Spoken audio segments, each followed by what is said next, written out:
అనుదినం దేవునితో.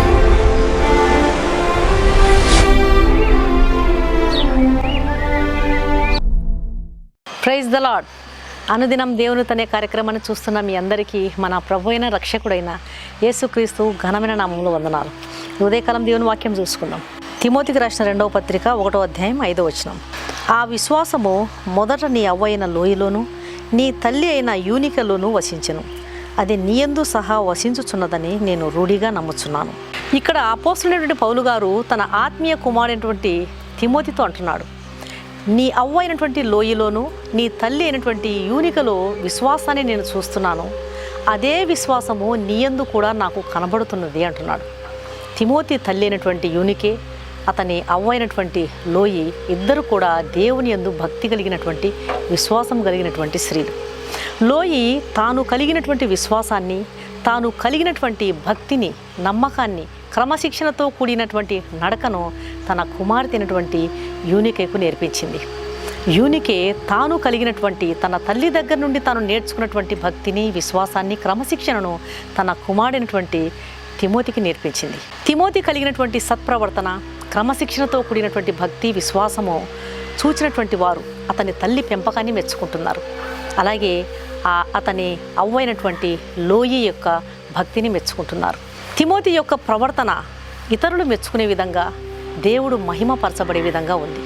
దేవుని బిడ్డలారా, మన బిడ్డలకు మనము శ్రేష్టమైనటువంటి ఆత్మీయ పాఠాలు నేర్పించాలి అంటే వారికి మనం మంచి మాదిరికరమైన తల్లులుగా ఉండాలి.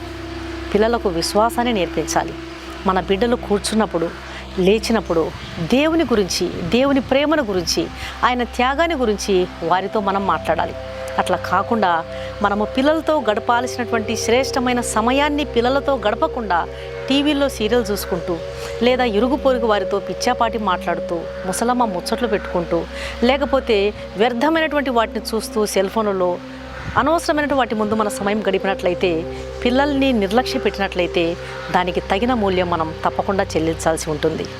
ఒకనాటి అమెరికా అధ్యక్షుడైనటువంటి అబ్రహాం లింకన్ గారు మిలిటరీ సైన్యాధ్యక్షుడితో కలిసి కూర్చొని మాట్లాడుతూ ఉన్నప్పుడు ఆ సైన్యాధ్యక్షుడు ఒక విస్కీ బాటిల్ తీసుకుని 2 గ్లాసులలో పోసి ఒక విస్కీ గ్లాసును అబ్రహాం లింకన్ గారికి అందివ్వబోయాడంట.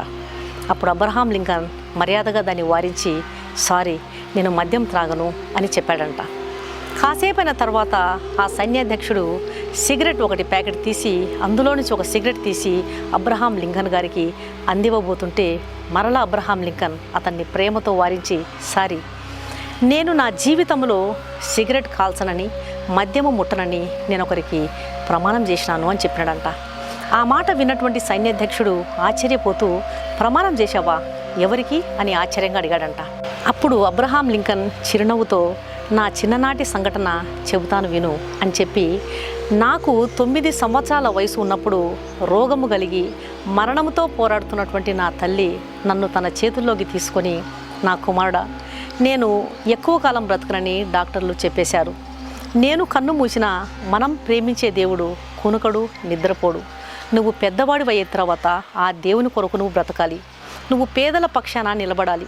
నువ్వు దేవుని చేతిలో బలమైన పాత్రగా వాడబడాలి అంటే నీ జీవితంలో నువ్వెన్నడూ కూడా సిగరెట్ ముట్టనని, మద్యం త్రాగనని నాకు మాట ఇవ్వు అని చెప్పి నా తల్లి తన చేతిలో నా చెయ్యి వేయించుకొని ప్రమాణం చేయించింది. నా తల్లి ప్రార్థన నా చేత చిన్నతనంలోనే చేయించినటువంటి ఆ వాగ్దానము నేను త్రోవ తప్పకుండా కాపాడగలిగాయి. ఆ రోజు నుండి ఈ రోజు వరకు నేను ఆ వాగ్దానమును విస్మరించలేదు, నా పరిశుద్ధతను పాడు చేసుకోలేదని అబ్రహాం లింకన్ చెప్తూ ఉండగానే ఆసక్తిగా ఎదురుగా కూర్చొని వింటున్నటువంటి ఆ సైన్యాధ్యక్షుని కళ్ళలో నుంచి కన్నీళ్లు గారుతుంది. కన్నీరు కారుస్తున్నటువంటి ఆ సైన్యాధ్యక్షుని చూసినటువంటి అబ్రహాం లింకన్, అరేరే, అదేంటి, నువ్వు కన్నీళ్లు కారుస్తున్నావేంటి అని ఆశ్చర్యంగా అడిగాడు. అప్పుడు ఆ వ్యక్తి కన్నీళ్లు తుడుచుకుంటూ, 9 సంవత్సరాల వయసులోనే నీ చేత అంత గొప్ప ప్రమాణం చేయించినటువంటి నీ తల్లి వంటి గొప్ప తల్లి నాకు కూడా ఉంటే ఎంత బాగుండు. నేను ఈరోజు ఇలా త్రాగుబోతున్న అయ్యేవాడినే కాదని విలపించాడంట. ఈ వాక్యం వింటున్నటువంటి ప్రియమైన తల్లి, నీ కుమారుని యొక్క మంచి ప్రవర్తన, నీ కుమార్తె యొక్క సత్ప్రవర్తనను, వారు కలిగినటువంటి భక్తిని, క్రమశిక్షణతో కూడిన నడకను చూసినటువంటి మిగిలిన వాళ్ళు, అయ్యో నీ తల్లి వంటి తల్లి నాకు కూడా ఉంటే ఎంత బాగుండు అని ఇతరులు మెచ్చుకునే విధంగా నీ పిల్లలను నువ్వు పెంచుతున్నావా? లేక వారిని పట్టించుకోకుండా ప్రార్థన నేర్పించకుండా, నీ కుటుంబంలో ఆత్మీయ వాతావరణాన్ని కలిగించకుండా, యవ్వన కాలంలో క్రీస్తు కొరకు వాళ్ళు ఎలా జీవించాలో నూరిపోయకుండా, వయసు వచ్చినటువంటి నీ పిల్లలు ఎలాగ జాగ్రత్తగా జీవించాలో వారికి జాగ్రత్తలు నేర్పకుండా నిర్లక్ష్యంగా ఉంటున్నావా? ఒకవేళ నీవు నిర్లక్ష్యంగా జీవిస్తున్నట్లయితే నీ బిడ్డలు చెడు అలవాట్లకు బానిసలైపోయి, చెడు ప్రవర్తనకు లోనైపోయి, పరిస్థితులు చేజారిపోయి, ఇతర ఆత్మీయుల ముందు తమ జీవితాన్ని పాడు చేసుకుని కన్నీళ్లు గారుస్తూ, అయ్యో నీ తల్లి లాంటి తల్లి నాకు కూడా ఉంటే ఎంత బాగుండు, ఈ చెడు అలవాట్లకు నేను లోనయ్యేవాడినే కాదు కదా అని ఆ సైన్యాధికారి ఏడ్చినట్లు ఏడిస్తే ఏం లాభం? కనీసం ఈ రోజు నుండైనా నీ పిల్లల కొరకు సమయం కేటాయించు. వారికి నేర్పించాల్సినటువంటి ఆత్మీయ పాఠాలు నేర్పించు. వారికి ప్రార్థన నేర్పించు, ఉపవాసం నేర్పించు, దేవుని యొక్క విలువను వారికి నేర్పించు.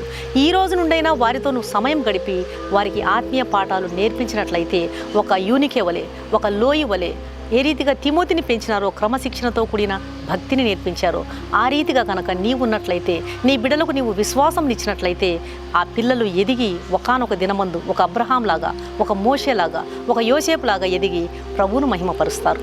దేవుని రాజ్యం కొరకు వాళ్ళ యవ్వన జీవితాన్ని దేవుని కొరకు వారు జీవిస్తారు. అట్టి కృప ప్రభు మీకు దయచేయనుగాక. కళ్ళు మూసుకోండి, ప్రార్థన చేస్తారు. పరిశుద్ధుడైన మా ప్రియ పరలోకపు తండ్రి, ఈ ఉదయకాలం మీరు ఇచ్చినటువంటి వాక్యానికి స్తోత్రం నాయన. తల్లిదండ్రులంగా మేము కలిగినటువంటి విశ్వాసము మా బిడ్డలకు ఇవ్వబడుతుంది. మేము ఏమి కలిగి ఉంటామో అదే మా బిడ్డలకు ఇస్తాము.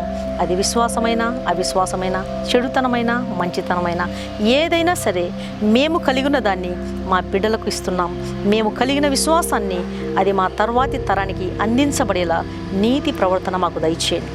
తిమోతి తల్లి యూనికే, ఆమె తల్లి లోయి కలిగిన విశ్వాసాన్ని తన కుమార్తెకి ఇచ్చింది. ఆమె కలిగిన విశ్వాసాన్ని తన కుమారుడు తిమోతికి ఇచ్చింది. అతను కలిగినటువంటి భక్తి విశ్వాసాన్ని పౌలు గారు గుర్తిస్తున్నాడు. తిమోతి ప్రవర్తనను బట్టి అతని తల్లి పెంపకాన్ని, అమ్మమ్మ భక్తిని మెచ్చుకునేలా ప్రభు గణపరచబడేలా ఉన్నాయి. అలాంటి జీవితం ఈ వాక్యం వింటున్న ప్రతి ఒక్క తల్లికి, తండ్రికి మీరు దయచేయండి. ప్రభువా, దయతో నా ప్రార్థన ఆలకించండి. ఎగ్జామ్స్ కోసం ప్రిపేర్ అవుతున్న ప్రతి ఒక్క బిడ్డకు మీరు జయం దయచేయండి. అనారోగ్యవంతులు మీరు ముట్టండి. ఇబ్బందుల్లో, కష్టాల్లో, నాయన సమస్యలో కూరుకుని పోయిన వారికి విడుదలను, విమోచనను దయచేయండి. జయము దయచేయండి. స్వస్థపరచండి, కృప చూపించండి. నా ప్రార్థన ఆలకించమని యేసు సర్వశక్తి గల నామమున అడిగి వేడుకుంటున్నాం తండ్రి, ఆమేన్. ఈ వాక్యం విన్న ప్రియమైన దేవుని బిడ్డలారా, దయచేసి దేవుని వాక్యం అనేకులు విని మేలు పొందే విధంగా, రక్షణ పొందే విధంగా దేవుని వాక్యాన్ని షేర్ చేయండి. ఈ ఛానల్ను సబ్స్క్రైబ్ చేసుకోండి. మీ ప్రార్థన అవసరాలను కామెంట్ సెక్షన్లో తెలియజేసినట్లయితే మీ కొరకు తప్పకుండా ప్రార్థన చేస్తాం. ఈ వాక్యం విన్న మీలో ఇంకా రక్షణ పొందని వారు ఎవరైనా ఉన్నట్లయితే దయచేసి క్రీస్తు ప్రభువారికి మీ హృదయాన్ని ఇవ్వండి. మరణం నుండి రక్షించగలవాడు, నరక బాధల నుంచి తప్పించే శక్తి కలిగిన వాడు యేసుక్రీస్తు ప్రభువారు మాత్రమే. ఆయన కార్చినటువంటి రక్తంలో కడుగుబడితేనే ఒక పాపికి రక్షణ, నిరీక్షణ, పాప క్షమాపణ, నిత్య జీవము దొరుకుతుంది. కాబట్టి కలువరి శిలువలో క్రీస్తు నీ కొరకే తన రక్తాన్ని గార్చినాడు. ఆయన బలియాగం అయిపోయినాడు. కాబట్టి ఆయన ఇచ్చిన ఉచితమైన రక్షణను స్వీకరించండి. ఆయన ఇచ్చే పిలుపును తిరస్కరించవద్దండి. ప్రభు మీ ఆత్మలను రక్షించునుగాక. God bless you.